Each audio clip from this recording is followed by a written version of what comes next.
The following program is a sports handicapping show.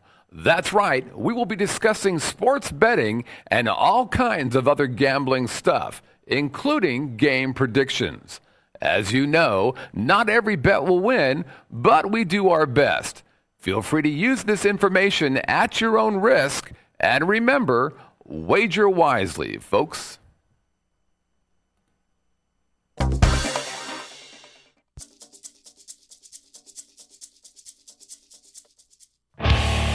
Broadcasting from the Vegas Video Network studios, live from the Las Vegas Strip, Covers.com presents Vegas SportsDay.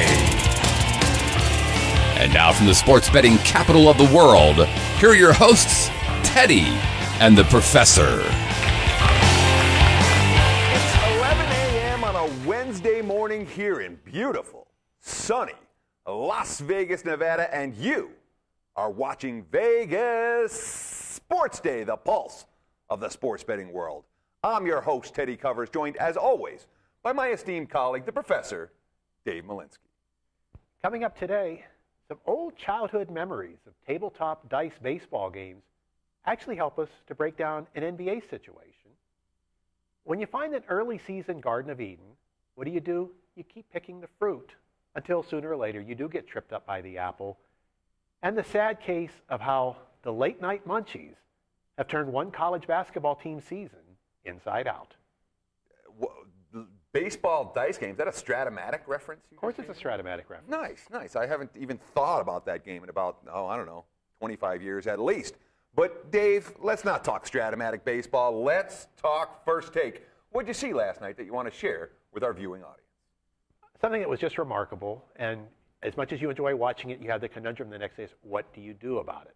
Did you see Brandon Paul for Illinois against Ohio State last night? Probably the best game we're going to see a kid play in college basketball all season. Illinois was struggling badly heading into that game, took the team on his shoulders. 43 points. The rest of the team only had 36. Not too often when one player outscores everyone else. 8 out of 10 from three-point range. We're certainly not going to see anyone match that again this year. But look at the efficiency that he had. Those 43 points, he only took 15 field goal attempts and only 10 free throw attempts. To only have that many opportunities and get 43 points out of it, that's off the charts. And oh, by the way, he had 4 block shots, and he's a guard. As good a game as we're going to see anyone play. Now the problem the next day. We'll tie this into a postmortem next week. Adjusting power ratings. Illinois beats Ohio State. You want to elevate Illinois, right? Maybe you don't. Brandon Paul had a brilliant game. The rest of the team, they were just kind of what they were.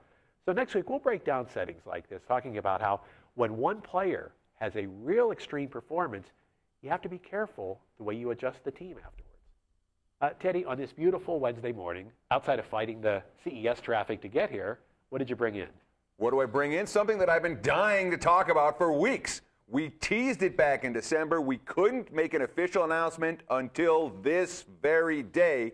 That official announcement, of course, is the Covers.com Super Bowl party. Get your ass to Vegas. Come on. Where else are you going to spend Super Bowl? I guarantee you. I can't guarantee you'll have a great time. I expect you'll have a great time. And I'm telling you, if you're not at the game itself, there's no better place to be for the Super Bowl than right here in Sin City. And, of course, Covers.com is going to throw a monster bash. Last year, over 200 attendees. This year, we're looking to double that, triple that, quadruple that. So get your butt on a plane, in a car, however you want to get here. Ride a horse and donkey if you want, or, just get to Vegas. Bottom line, Friday, February 3rd at not some chump change sportsbook, not some second-tier off-strip property. How about Caesar's Palace? Todd Furman, one of the greatest tweeters in all of Las Vegas when it comes to sports and sports betting, who right now is the, I don't know what his official title is. He runs the Caesar Sportsbook. He's going to be there. Dave and I are going to be there. There's going to be all the guys that you know from Covers.com, handicappers, sportsbook directors, personalities, the works. Looking for some dancing girls, perhaps. We're going to have booze. We're going to have snacks. We're going to have prizes. We're going to have giveaways.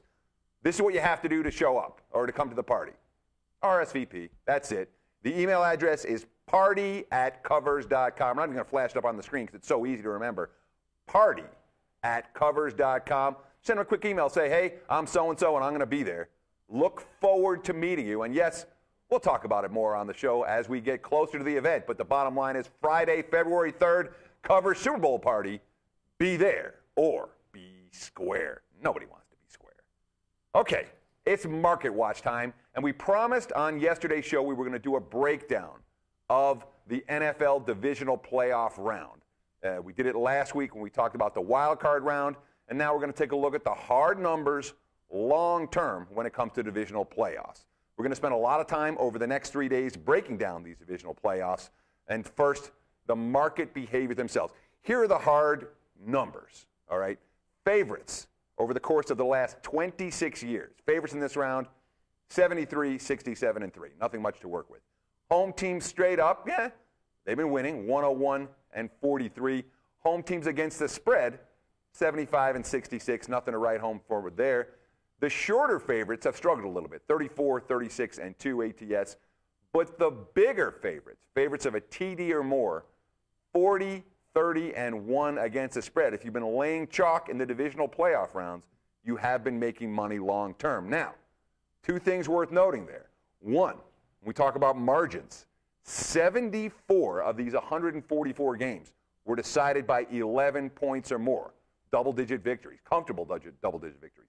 63 of those 144 games decided by more than 2 touchdowns or more, what we would call a blowout or a comfortable win.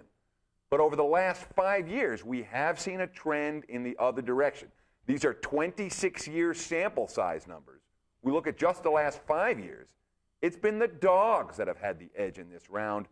13 and 7 against the spread, 65% winners. Not going to make you rich. It's going to make you a profit had you been playing the dogs over the last 5 years, in contrast to the long-term trend. So what does that mean? It means we see a lot of blowouts in this round, and also, in recent years, the dogs have held some value. These blowouts are something that we need to explain because there is a logic behind the pattern. A lot of times, if you have big favorites not covering a little bit too much, say, well, the odds makers aren't setting the line high enough. Now, that point spread record of the big favorites has nothing to do with how high they set the odds because a lot of times they're just simply shattered.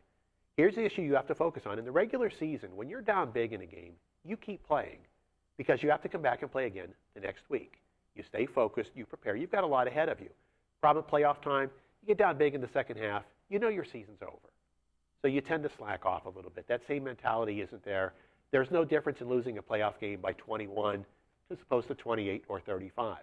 So what you do find through the years, not a lot of backdoor covers of those big numbers. Once teams are out of the game, they tend to be out of the game. That's why you see that little bit of logic where someone say, well, if the favorites are covering, they should move the line a little higher.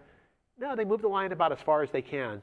Sometimes the line itself just does not come into play.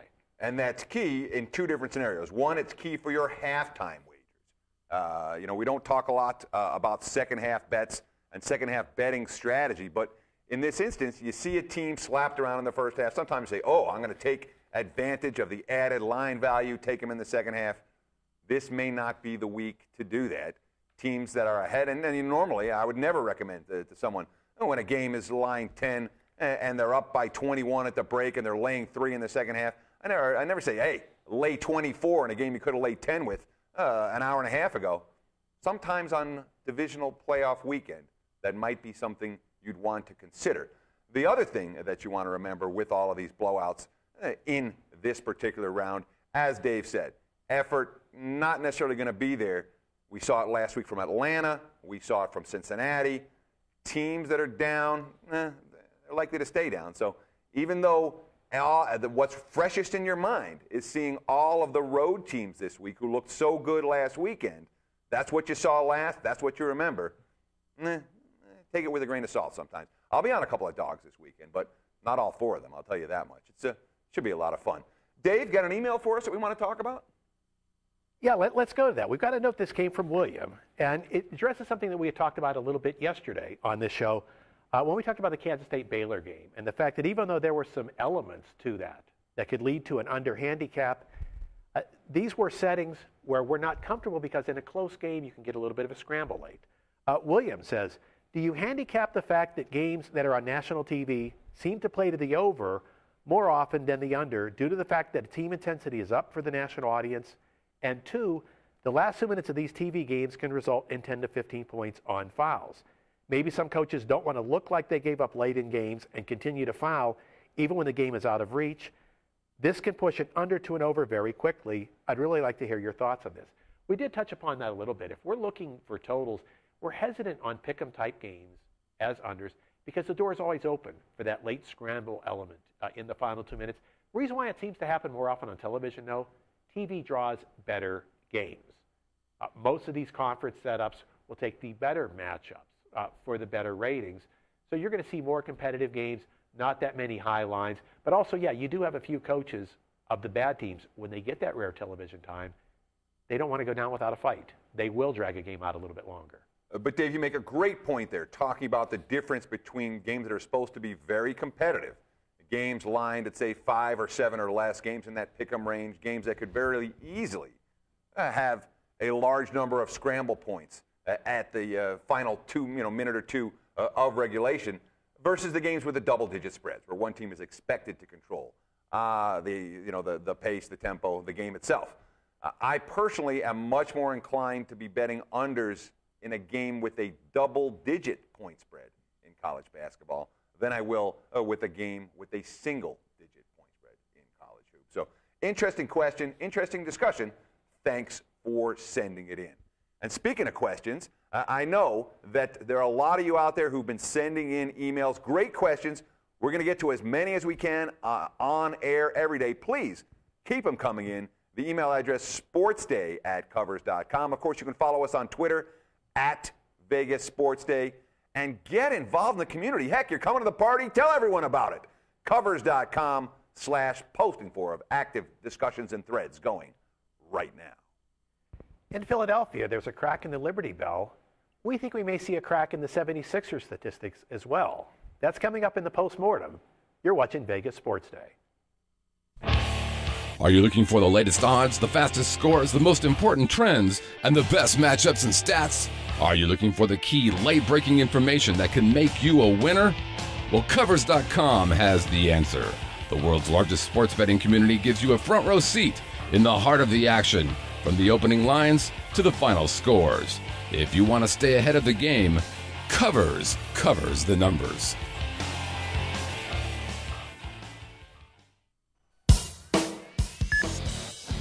Oh, hello there. My name is Brandon Gooch Hahn, host of Awkward Silence 2.1. And when I'm not living vicariously through Chris Phillips, I'm on VegasVideoNetwork.com.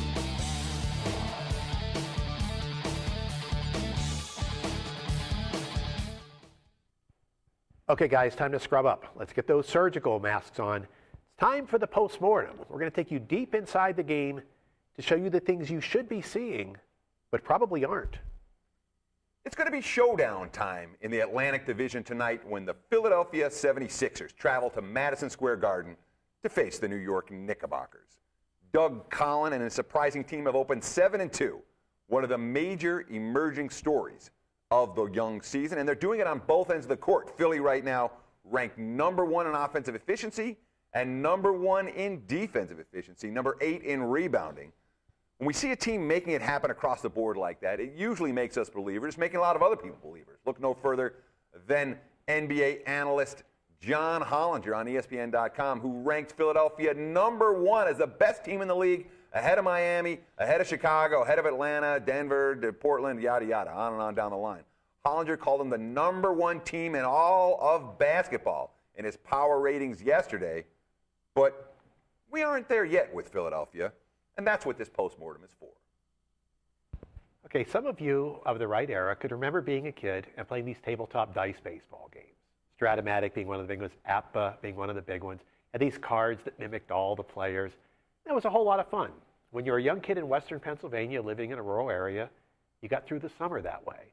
But now here's the problem. You pick your team, you manage them, you want to think you're smart. You want to think you know baseball, and you do these 162 game seasons. And you always end up coming a couple of games short of where the team actually played out. You think, what's wrong with me? Why can't I do better? Well, what you're doing is you're managing the team the way that team would be managed. Give certain players days off, give them their rest. You do that all the way through.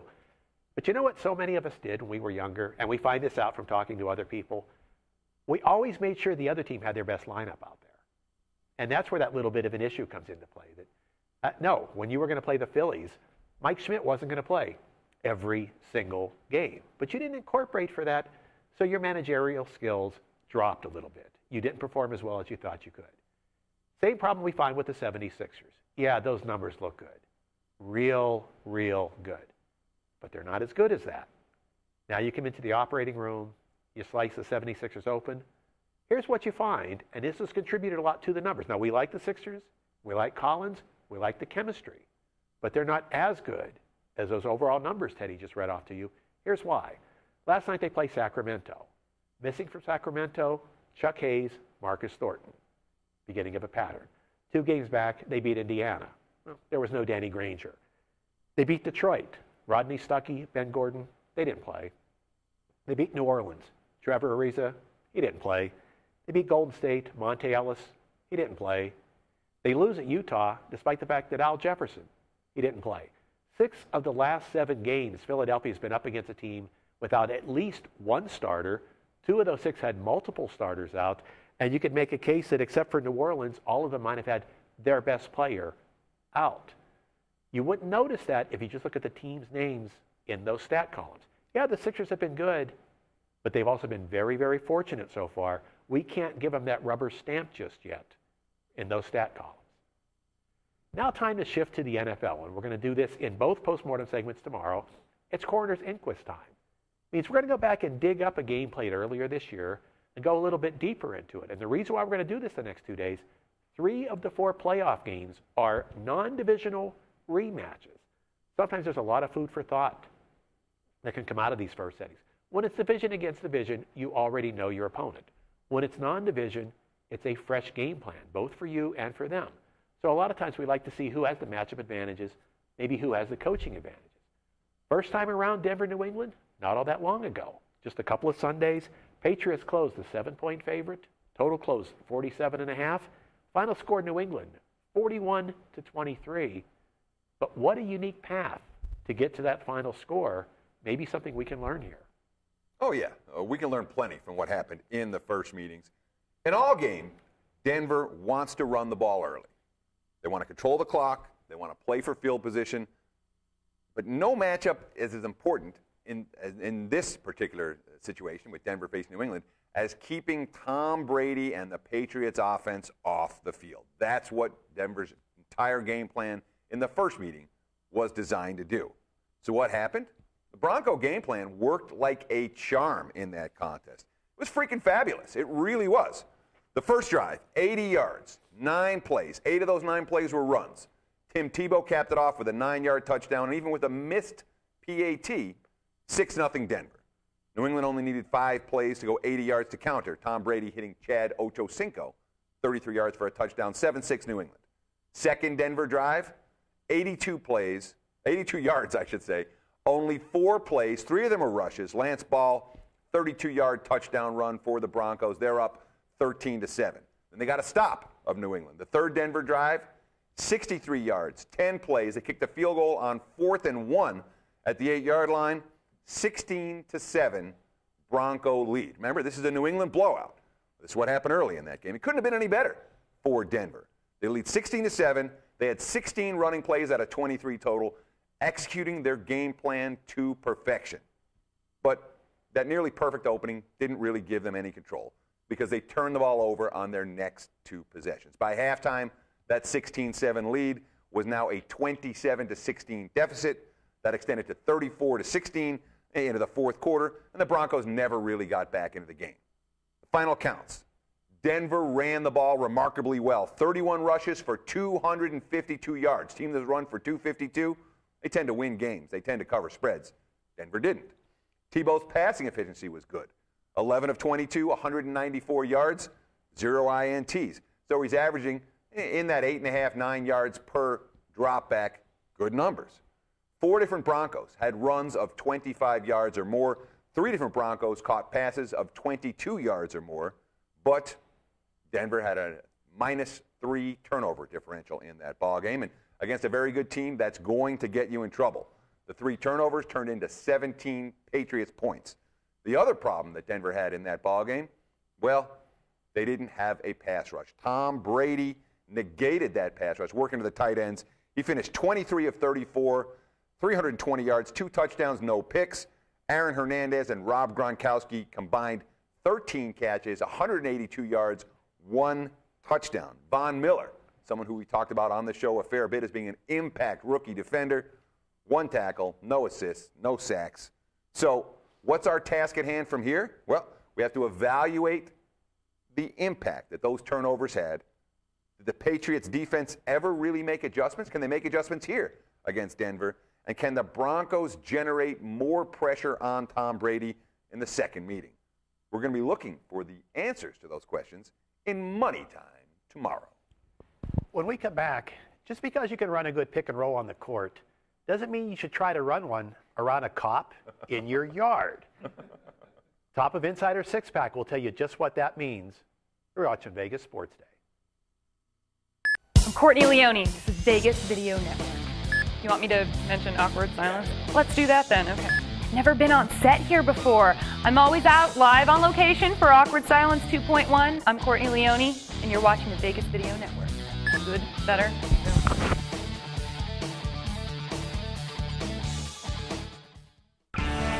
Livestream is your premier place to watch live events on the web, mobile devices, and connected TVs. See new events daily or broadcast your own at livestream.com. Livestream. Be there. Let's pop the top on today's Insider Six-Pack. We're going to start with some Ole Miss mishaps. And we're going to start at the college hardwoods for this evening. And troubled times for Andy Kennedy and the Ole Miss Rebels. They at least have a chance to get something a little bit better tonight. Murphy Holloway, who's number 3 in the SEC in rebounding, 9.6 per game. He's missed the last 3 games with a sprained ankle. Holloway should be able to play against the surprising Arkansas Razorbacks this evening.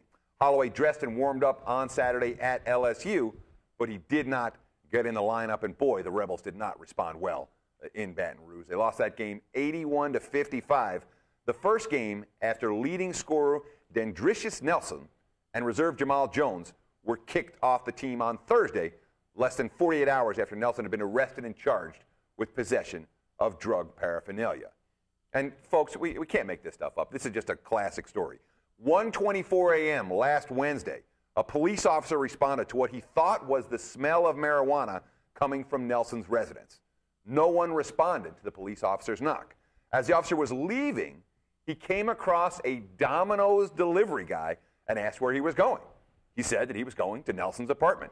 The officer hid in the bushes to the side, saw Nelson come out of the back of the house to get the pizza, and then try to get back inside. The officer then confronted him, and a search of the apartment found enough evidence for the charges to be levied. The moral of the story? Any substance that makes you want Domino's pizza at 1 o'clock in the morning cannot possibly be good for you or your basketball team. Dayton's been off to a great start in Atlantic 10 play. Outright upsets over St. Louis and Temple, 2 of the best teams in the conference. Now it gets a little more difficult. Chris Johnson, excellent wing player for them, not going to make the trip to St. Bonaventure tonight. Suffered a concussion in practice on Monday, out indefinitely at this point. Now, note how this compounds for Dayton. We talked on a six-pack item last week about Josh Benson already being out for the season. Luke Fabrizius suffered a broken nose in the Temple game. He's going to have to play with a mask. Now, Archie Miller in his first season with Dayton, only taking 8 players to Olean tonight to face St. Bonaventure. Very short, limited rotation. Maybe the only upside for them, you only have 8 players. You do save a little on your budget for hotel rooms. Duquesne had to open Atlantic 10 play without B.J. Montiero, who's number 2 on the team in scoring, 15.2 points per game, and who leads the team in rebounding, 5.7 boards per game. Although he's with the team on their trip to Cincinnati tonight to play Xavier, head coach Ron Everhart didn't sound optimistic about Montiero's chances of suiting up this evening. Quote, "We are hoping to have him Wednesday, but I don't know how realistic that is medically. But we are really hoping by Saturday we'll have him in some capacity." Montiero received cuts to his left hand and chin when he was hit by a bottle at a New Year's Eve party, but the school's investigation found him to be an innocent bystander just in the wrong place at the wrong time. No discipline for him after that, getting smacked in the he got his discipline. He got smacked in the face with a bottle. That's pretty good discipline. His absence on the boards could be an absolutely crucial factor tonight. The Dukes have lost the boards in each of their first 2 conference games without him and now face the Atlantic 10's most physical front line. Doc Sadler couldn't have asked for a tougher draw for his Nebraska team in opening Big Ten play. They're not only playing the cream of the conference, but playing them shorthanded. Maybe gets a little bit better tonight. Nebraska opens up 0-4, but Jorge Brian Diaz, second leading scorer, second leading rebounder, hasn't played yet in a conference game, finally returned to practice this week. Not a great player from a talent standpoint, but he's 6'11", 244. Takes up a lot of space, gives you a low post threat on offense, but also a defensive and rebounding presence. And look at those first 4 Big Ten games for those 2 elements. They allow over 50% shooting over 4 games, get beat by minus 8.7 rebounds per game. So the upside, we may finally see Diaz back on the court tonight. The downside, it's been a sluggish week of practice for the rest of the team. Flu bug running through the campus on Monday, almost a little more of just a walk around on the court and a little bit of shooting. Didn't even have a full practice. Let's start cleaning up some of the issues for tonight's NBA action. There's no one playing better than Atlanta. I mean, over the course of the last couple of weeks, the Hawks have been monsters straight up and against the spread, against a very, very tough slate. And although they're going to be without Marvin Williams again tonight, note that it's been interesting to watch how well Vladimir Radmanovic, the former Laker, won a title in L.A., has been filling in at that position. Radmanovic adds a 3-point shooting dimension that Marvin Williams simply doesn't have, and frankly, that the Atlanta Hawks desperately need. He scored 42 points, grabbed 15 rebounds over the last 3 games, filling in for Williams. For Indiana, expect Danny Granger back in the lineup tonight after he missed Monday's loss at Philadelphia with a bout of food poisoning. That's never fun. Also look for Tyler Hansbrough to be in the rotation after he had to leave his last game in the 4th quarter when he was hit in his right eye. Hansbrough has been fitted for goggles. He's going to be wearing those weird NBA goggles on the floor for at least the next couple of games. In our postmortem, we talked about the advantage that Philadelphia had against Sacramento last night. No Chuck Hayes inside for the Kings. No Marcus Thornton on the perimeter. Looks like it's going to be the case again tonight. Thornton being bothered by a quad injury. Since the Kings have tomorrow off, they figured to give him a day to get rested. You got to feel for Keith Smart, who's trying to put the pieces together with a group that just simply doesn't fit. With all these injuries, DeMarcus Cousins, who'd be naturally a number 4, having to play the center spot. J.J. Hickson, really a reserve, having to start a power forward. Last night, Jimmer Fredette gets his first NBA start in Thornton's place. Not only a big gap between those 2 on defense, but Fredette only goes 2 for 7, has as many turnovers as assists. Sacramento is a mess right now. If you're Keith Smart, as much as you want to be a head coach in the NBA, boy, there's not a whole lot you can do with this group right now to make yourself look good. When we come back, it's time to When we come back, it's time to head to the hardwoods as Money Time begins. Traditional media believes that after about 3 minutes, you'll tune out. Most Vegas media companies think if it doesn't jiggle, you won't tune in. At the Vegas Video Network, we think both are wrong. The Vegas Video Network is the first and only live online broadcast network that specializes in insider news and expert views about Vegas. We combine great storytelling with the ability to watch when and where you want on your computer, mobile device, or television. Discover the real Las Vegas. Visit VegasVideoNetwork.com.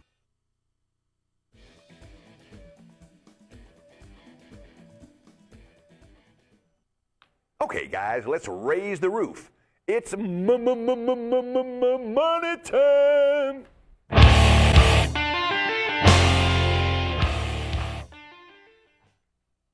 This edition of Money Time is brought to you by Covers.com. Remember, for all the key information you need in every sport, Covers covers the numbers.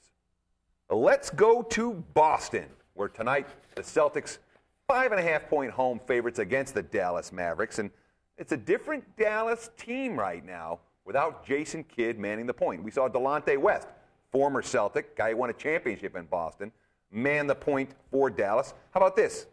10 assists versus only 2 turnovers in their win at Detroit, but it's a much different challenge here when you consider the Pistons' defense versus what the Celtics bring to the table. And it's also worth noting that with West playing the 1. That forces Vince Carter off the bench as the starting 2. That means that last night, the second guy off the bench for Dallas, Brian Cardinal, their bench has some holes without Jason Kidd in the lineup. Question tonight, and why we'll be watching very closely, is what are we going to see out of the Celtics?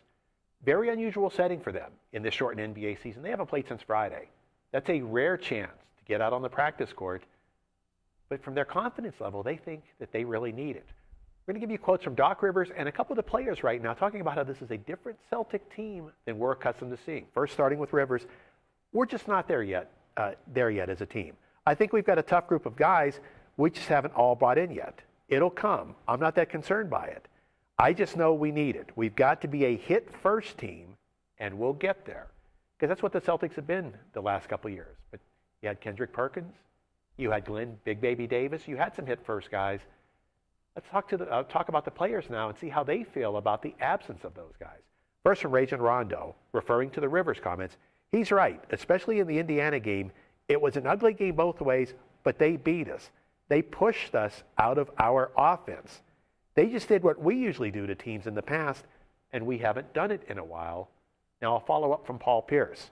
We don't have a big body like Perkins or a guy like Big Baby, but it doesn't have to come in a size package. It has to be, quote, how bad do you want it? I mean, the most physical guys in boxing aren't the biggest guys. Okay, so Boston should be fresh tonight. They should be focused. But if they're not physical tonight, could it be that we're not going to see Boston play that physical again? Again, what the guys on the perimeter were able to do was because they had the enforcers up front.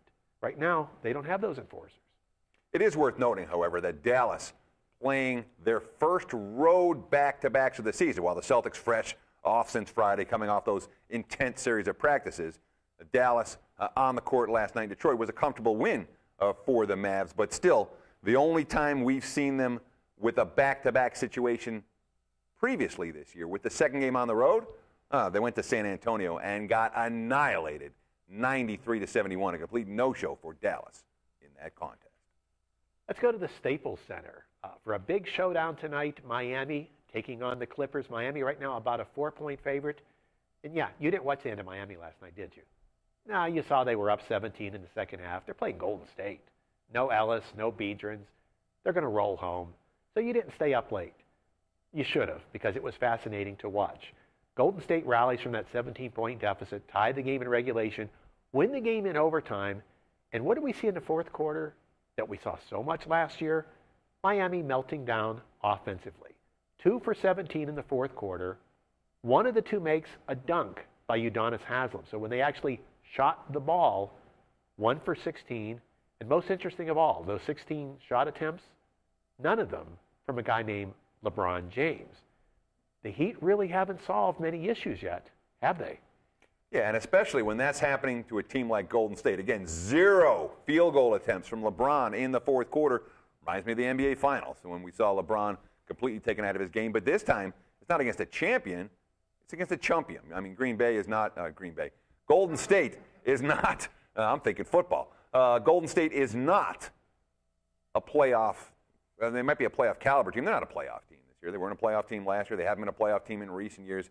Maybe Miami fell asleep. Maybe LeBron fell asleep. But the Clippers, they didn't fall asleep. They battled last night in Portland right through to the final minute. When the Blazers were about to seal it away, we saw Chris Paul get a steal, take it down to the other end for a layup. Then Chauncey got an and one. All of a sudden, it's a 3-point game with less than 30 seconds remaining.